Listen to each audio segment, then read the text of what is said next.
साखर उद्योग हा देश पातळीवर आम्ही काय संस्थांमध्ये काम करतो मी आवर्जून उल्लेख केला पाहिजे। या देशाचे पंतप्रधान नरेंद्र मोदी साहेब आणि केंद्रीय गृहमंत्री अमित शाह साहेब, त्याचप्रमाणे आपल्या राज्याचे मुख्यमंत्री, राजकीय विषय सोडून द्या, पण आज यांनी ह्या साखर उद्योगाकरता निश्चितपणाने काही धोरण अशी स्वीकारली, मग ते इथेनॉलचं धोरण असेल,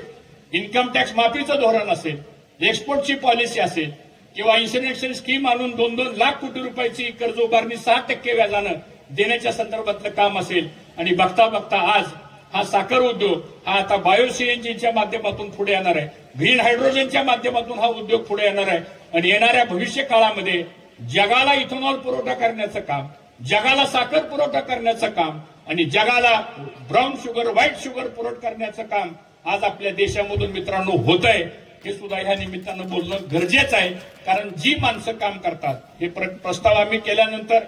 मी स्वतः मुख्यमंत्र्यांना भेटलो, मी सहकार मंत्र्यांनाही भेटलो, जे वरिष्ठ नेते आहेत त्यांना भेटलो आणि त्यांना सांगितलं की हे माझं काही वैयक्तिक काम नाही,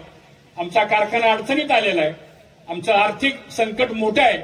कारण आमचं क्रशिंग कमी झालं, आम्हाला सहकारातले नियम आहेत, आम्हाला बाकीच्या काही दुसऱ्या वेड्यावाकड्या गोष्टी कोणी करू शकत नाही, आम्ही करणारही नाही कधी, कारण तसं आमचं ट्रॅक रेकॉर्डच नाही। आणि मग आता आम्हाला मदत करा केली। मागच्या वेळेस आम्हाला त्यांनी एनसीडीसी मधनं देवेंद्र फडणवीस साहेबांनीच आम्हाला 150 कोटी रुपये त्या काळामध्ये दिले।